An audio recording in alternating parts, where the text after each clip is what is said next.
Hello तो नमस्कार दोस्तों, कैसे हैं आप लोग। स्वागत है आपको फिर से एक नई वीडियो में। तो आज की इस वीडियो में हम मॉडल सेट 3 करने वाले हैं, सामाजिक विज्ञान का क्लास 10 का। ठीक है, ऑलरेडी मैंने मॉडल सेट 2 तक करवा दिया है और प्लस में साइंस का जो है वो 5 सेट मैंने करवा दिया है, जिसका प्लेलिस्ट आपको डिस्क्रिप्शन में मिल जाएगा। आप वहाँ से जाके देख सकते हैं क्लास 10 का साइंस, ठीक है, विज्ञान का। अब चलते हैं इसका सेट 3 का करते हैं। उससे पहले हम बता दें, अगर चैनल पर नए हैं तो सब्सक्राइब कर लीजिएगा ताकि इसी तरीक़ा से वीडियो मिलते ही रहे।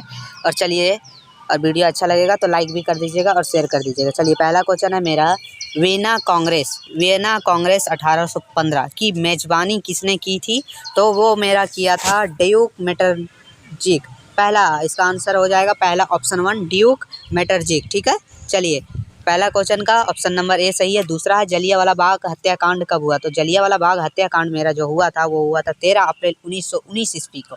13 अप्रैल 1919 ईस्वी को। ऑप्शन नंबर बी बिल्कुल सही है। आपको सिंपली से इसे लिख लेना है, या तो इसका पीडीएफ जो है आंसर शीट का वो आपको टेलीग्राम पर मिल जाएगा, वहाँ भी ज्वाइन कर लीजिएगा। चलिए अब चलते हैं क्वेश्चन नंबर अगला, पूना पैक्ट किसके बीच हुआ था। तो पूना पैक्ट जो हुआ था हमारे गांधी जी और अंबेडकर के बीच हुआ था।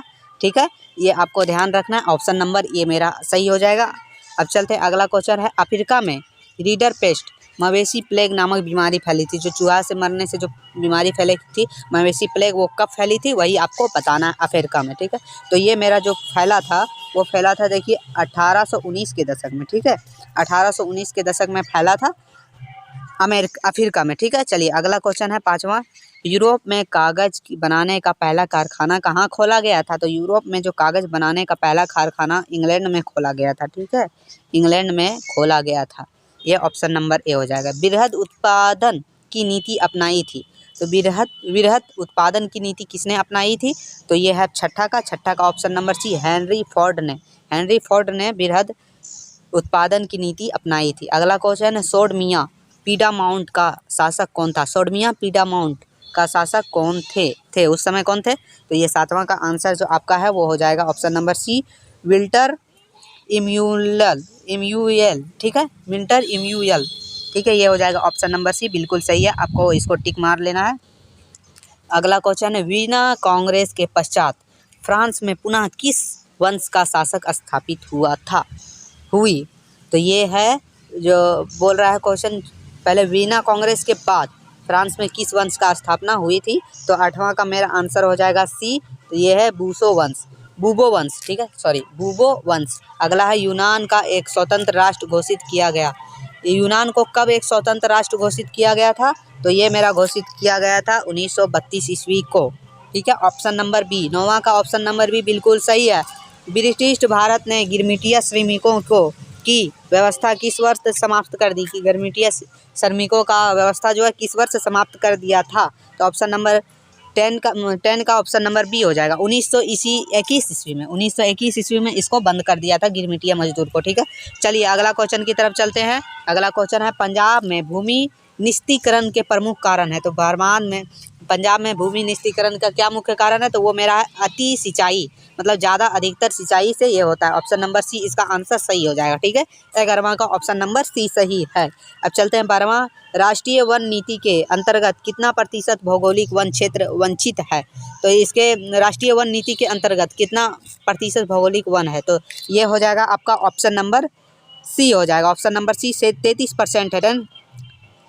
33% है, ऑप्शन नंबर सी 33% है। चलिए अगला क्वेश्चन की तरफ चलते हैं। अगला क्वेश्चन है, कौन सी संस्था पौधे और प्राणियों को विभिन्न श्रेणियों में बांटती है। तो ये मेरा है ऑप्शन नंबर बी है IUCN। इसका फुल फॉर्म आप गूगल में सर्च कर लीजिएगा, या तो हम बता देंगे, अभी हम थोड़ा ध्यान में नहीं है। ठीक है, ऑप्शन नंबर बी है IUCN।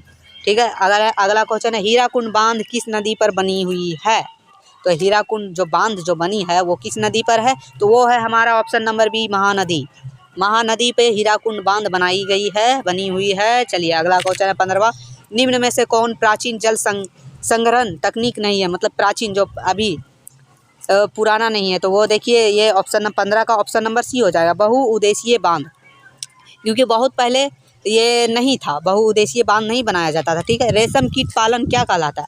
रेशम कीट को जो हम लोग पालते हैं उसे क्या कहते हैं। उसे कहते हैं सेरीकल्चर।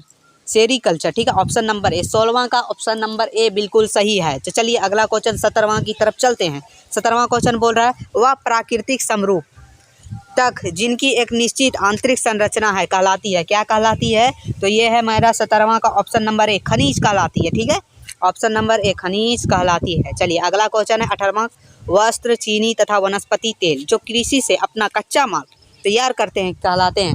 जो कृषि से अपना कच्चा माल तैयार करते हैं वो क्या कहलाते हैं?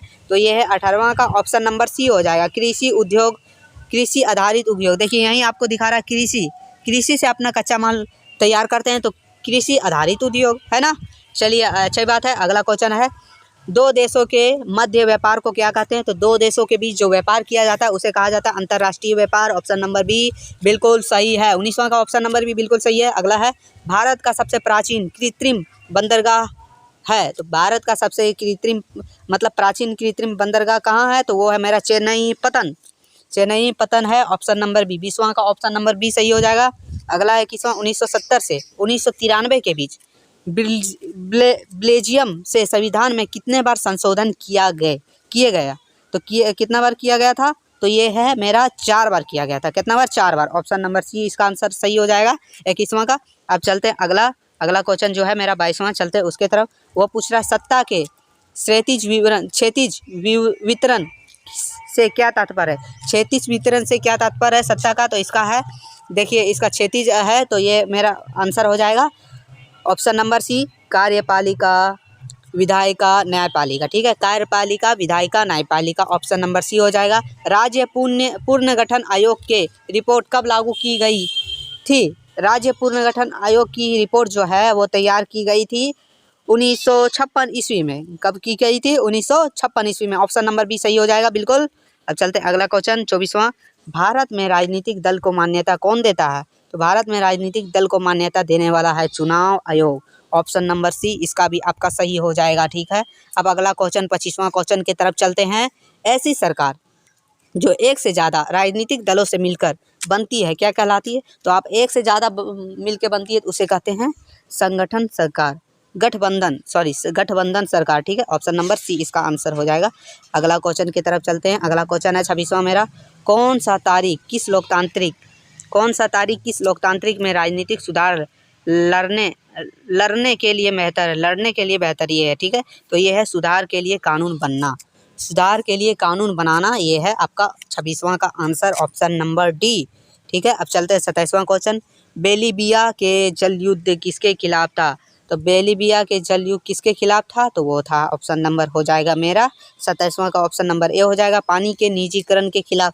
पानी के ही कारण था। देखिए यहीं क्वेश्चन में बता रहा है जल युद्ध, तो पानी के कारण निजीकरण के खिलाफ था, ठीक है। ऑप्शन नंबर ए हो जाएगा। अगला है लोकतांत्रिक सरकार होती है। लोकतांत्रिक सरकार कैसी होती है? तो 28वां का लोकतांत्रिक सरकार, देखिए उत्तरदायी सरकार भी होती है, जिम्मेदारी सरकार भी होती है, वैध सरकार भी होती है, यानी उपरोक्त सभी। इसका ऑप्शन नंबर डी हो जाएगा। चलिए 28वां का ऑप्शन नंबर डी सही है। अब चलते हैं 29वां क्वेश्चन, केंद्र और राज्य के बीच होने वाले विवादों का निपटारा कौन करता है, ठीक है। मतलब उसे ख़त्म कौन करता है? तो ये 29वां का क्वेश्चन मेरा ऑप्शन नंबर डी है। कौन करता है? तो ये करता है न्यायपालिका, ठीक है। विवादों को, केंद्र और राज्य के बीच होने वाले विवादों को निपटारा करने वाला न्यायपालिका है।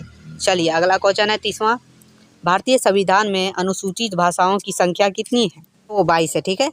ऑप्शन नंबर ए हो जाएगा। चलिए आप ध्यान रखिएगा, नेपाल में सन 1906 के अप्रैल माह में आंदोलन का कारण क्या था? तो आंदोलन का क्या कारण था जो नेपाल में हुआ था 2006 में? तो चलिए उसका भी हम देखते हैं। तो वो कारण था आपका ऑप्शन नंबर सी हो जाएगा इसका, अधिक बिजली प्राप्त करना। ये है लोकतांत्रिक को स्थापित करना, ठीक है। लोकतंत्र को स्थापित करना, ये नेपाल का था। चलिए अगला है, एक उद्योग के लिए विकासात्मक लक्ष्य क्या होता है? उसका विकास के लिए लक्ष्य क्या होता है उद्योगपति का? तो उसका लक्ष्य होता है बेहतर मजदूरी करना, नहीं अधिक बिजली प्राप्त करना, ठीक है, उद्योगपति, इसमें यही होगा।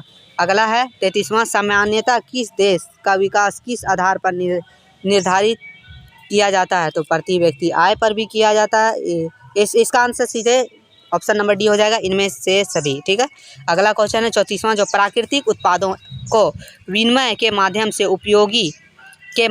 उपयोगी वस्तुओं को में बदलना किस क्षेत्र में आता है, मतलब जो उपयोगी माध्यम से उपयोगी वस्तुओं में बदलना किस क्षेत्र में आता है, तो वो हो जाएगा आपका, ये हो जाएगा ऑप्शन नंबर 34वां का ऑप्शन नंबर हो जाएगा बी, तृतीयक हो जाएगा। ठीक है, तृतीयक।